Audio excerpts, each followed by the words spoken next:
Hello there and welcome to episode 9 of Train Sim News. Now surprisingly I do actually have a lot to discuss today, but I'm going to break it up into chunks. I'm going to start with the small bits of news first, then a bigger bit of news later on. So let's start the episode. So the first thing to discuss is the,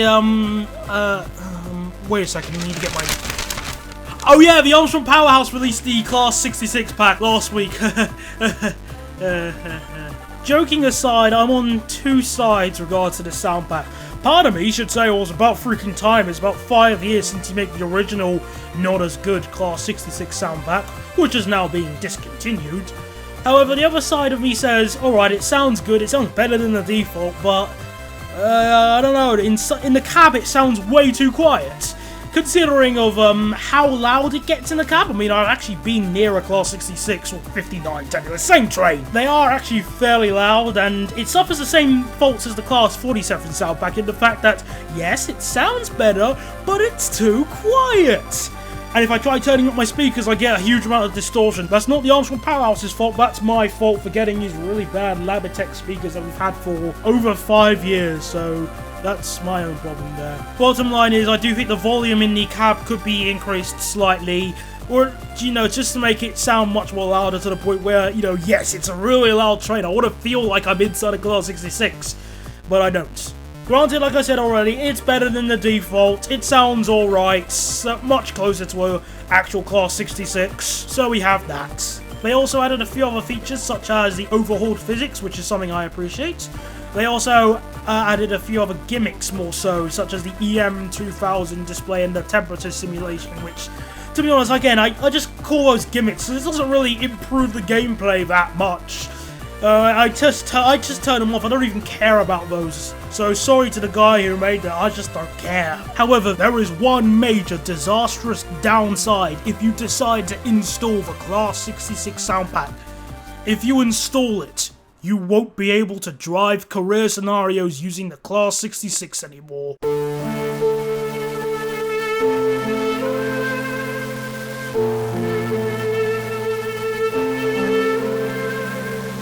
Like I care. I mean, guys, can we just be honest here? Who willingly uses career scenarios? I mean, willingly uses career scenarios. They serve no purpose to enhance the gameplay at all.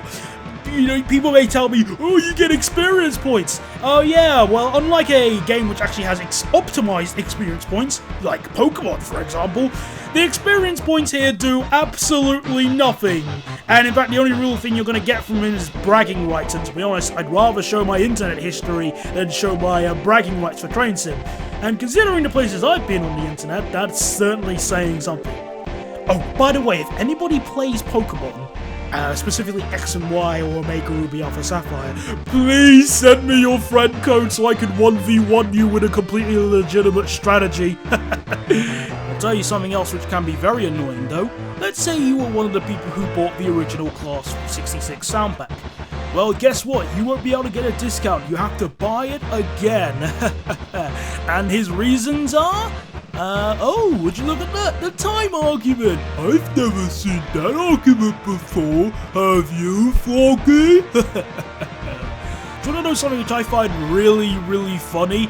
If any of the big companies that did it, like EA, Activision, Ubisoft, even Valve, or hell, even Dovetail did something like this, everybody would be raging over all internet forums worldwide.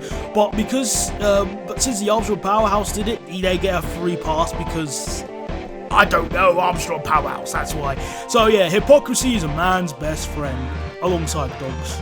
The pack will also not be compatible with the German Class 66, you know, this one, because, reasons, basically. Oh yeah, they didn't get the sounds of the PZB. Oh well, no big deal. In fact, it is kind of a big deal, because, you know, don't want to screw over the German community, because it's kind of big there. But yeah, links in the description if you want to check it. Buy it, don't buy it, or if you're really desperate, you can go to Norfolk and find a car boot sale where someone will be selling the Armstrong Powerhouse Class 66 pack in the back of a transit van on a floppy disk. Hey, it can happen, don't judge. The next bit of news I want to discuss is something that I found out only a few minutes ago whilst I was recording this, and to be honest, I had a vision that something like this would happen, I just didn't know when. I think I'll let the image speak for itself.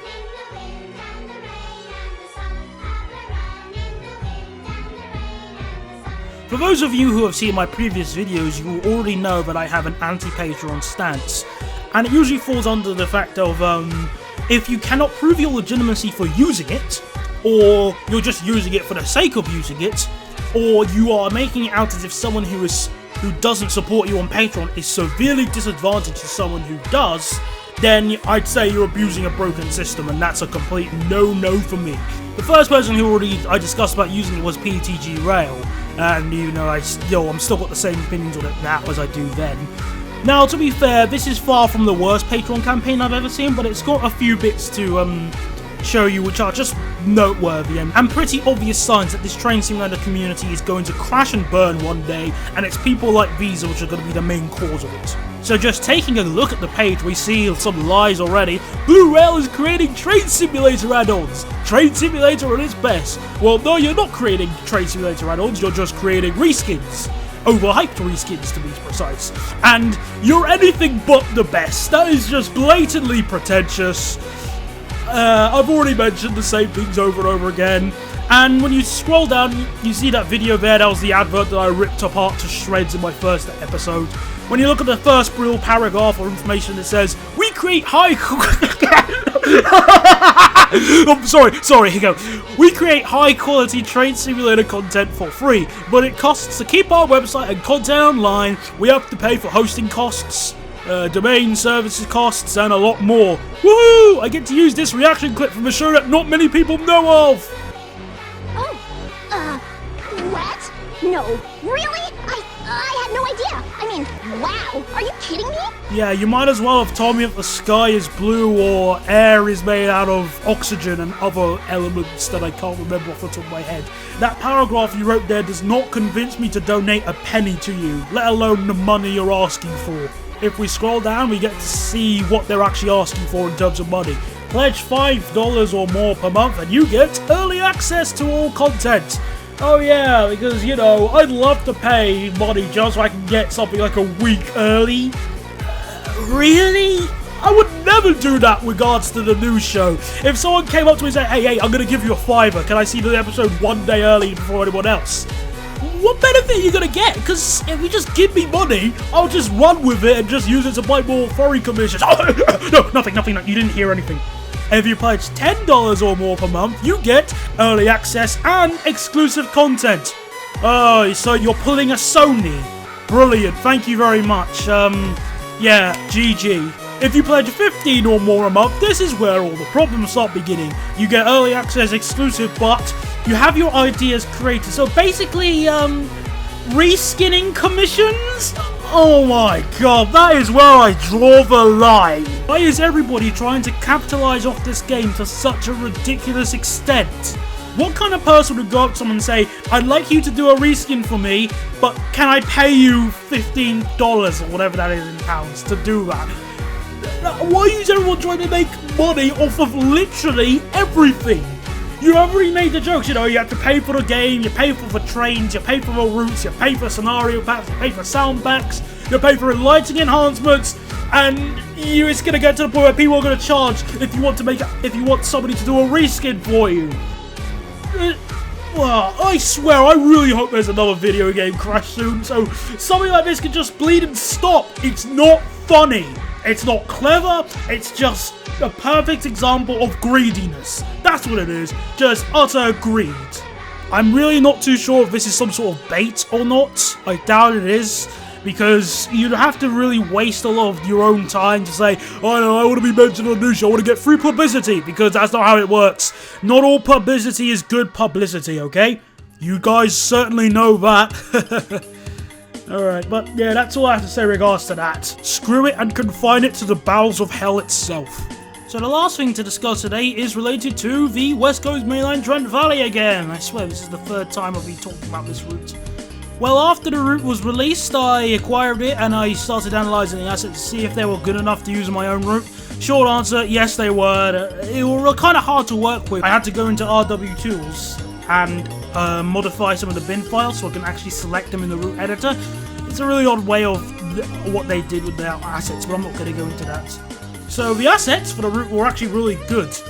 I cannot, however, say the exact same thing for the route itself.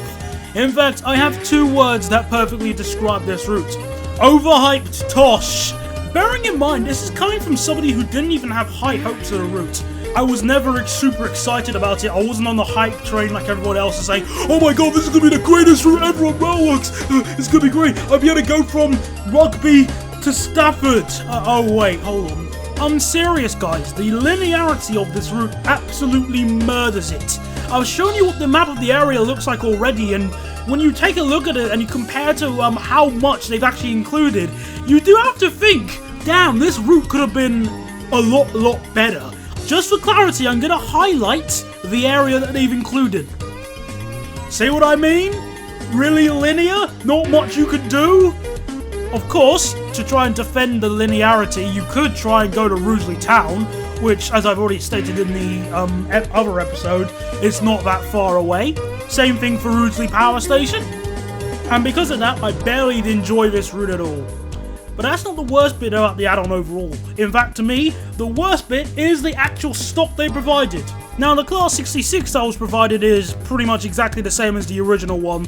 No surprise there. Again, it's just not that good as always. Yeah, they added a few features, but nobody really cares about them. It's the Class 350 where things get really interesting. Now, the 350, to those of you who don't really know, is pretty much the AC variant of the Class 450, the one that runs near where I live. The Class 450 has existed in Railworks since 2010, like I already mentioned. Now, I put both of them side to side to see how different they were to each other. And, they weren't. Take a good look at the model. Just take a look at the modelling and note how it isn't improved at all. I mean, there might have been some texture tweaks here or there, and even the wheels are pretty much the same, and the bogies are the same. I think I even looked at the wheels carefully, and I think the fact that the wheels weren't properly aligned in terms of the circle in the centre, I noticed that. I think that was also the same as well. But also, the physics were exactly the same. Yeah, that's right, the physics were the same.